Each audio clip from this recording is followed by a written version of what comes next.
Anyone that watches my videos has probably seen the inside of my gun safe more than once. And you know that it's mostly set up for handguns. Well, lately I've been on a little bit of a long gun buying kick, and I've got to make more room in my safe for those long guns. So I thought I'd make a video today where I revamp my safe and show you step by step how I go about making that room, and answer some of the questions that I get every time I show the inside of my gun safe. Like, what type of racks do I use, what preventative measures do I take to prevent rust, etc. Okay, as you can see here, like I said, my gun safe is mostly set up for handguns. 2 of the 3 bays that long guns would go in are now filled up with handguns. They're filled with revolvers, and they've got semi-autos sitting above them. So the first thing we'll have to do is move these semi-autos from the top here so that I can open up the top of these bays. Now I've got this little second shelf. It's a very shallow shelf down here that I use as kind of a catch-all now. So I'm going to have to readjust these so that I can actually fit handgun racks on this second shelf.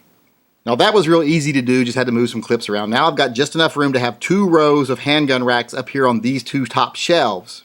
And I've even got a little bit more room on the end here now that I've moved this set of handgun racks up, that I can add 2 more little sections onto this handgun rack. Now these are Hyskore handgun racks. People keep asking me about these. They come in little segments of 3, but you can put them together to put as many together as you want, or take them down to 1 or 2 even. They're not expensive, they're really easy to use, and they hold semi-autos really, really well. They don't work as well on revolvers because revolvers have the round barrels, but on semi-autos that have the flat sides on the slide, they hold them very well. Now, I did have to make a special little bracket for my C-camp because it's so small, but I just cut up one of the other inserts for this and made a little bracket for it, so now it sits in here perfectly. Alright, now that I've got the semi-autos moved up to the top 2 shelves, now I have to deal with the revolvers that are in the long gun bays. And what I'm going to have to do is consolidate these 2 bays into 1 bay. I'm going to have 1 bay for revolvers now.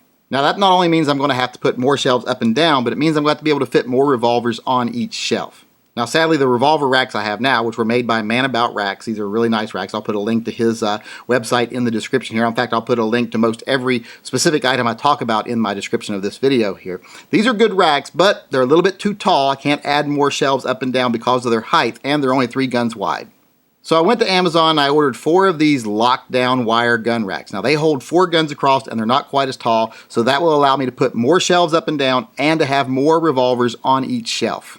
Now before I show you the final product here, I want to talk about one more thing. If you look at the bottoms of the shelves here, you'll notice these boards that are nailed onto the bottoms of the shelves. Well, these are for stability to keep it from bowing. But they also take up headspace here that I need. I need the room here for my guns to be able to put them in and out easily. So I'm taking this off, and because I'm taking this off, I have to shore up the shelves somehow. So I'm just making these little T-braces out of pine here, just fit them into place, put them where they go, nail them down, and then I'm just going to spray them with a little gray primer so that they blend in, and that'll take care of my shelves. It'll give me more space above my guns, but still make the shelves even sturdier than they were before.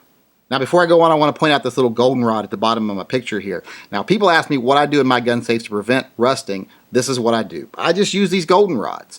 They're very easy to use, they're very inexpensive, and they work great. They're basically just a little heating element that keeps the inside of your safe warmer than the outside of your safe. Now people will say, well, how do I keep my safe airtight to prevent rusting? You don't keep your safe airtight. That will cause rusting. You want air to flow freely. This little device keeps the inside of your safe warmer than the outside of your safe. That way moisture stays on the outside of your safe and your guns don't rust. If you have a gun safe, use one of these rods. Okay, now that I'm done here, you can see the final product, and you can see I've got everything put back in place, and now not only do I have twice as much storage for long guns, but I've got as much, if not more, storage for my revolvers and my semi-automatic handguns as well. This is just a much better use of space. And plus, those little T-brackets I made here that are painted in gray, they make a nice little place to put things like prescription pill bottles and stuff behind that you don't want to be seen.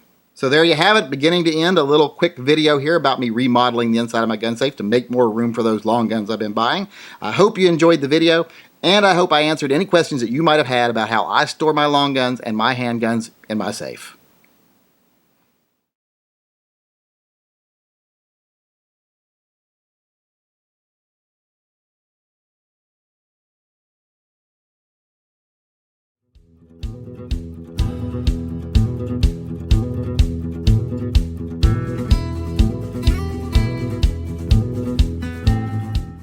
You ain't even my real dad.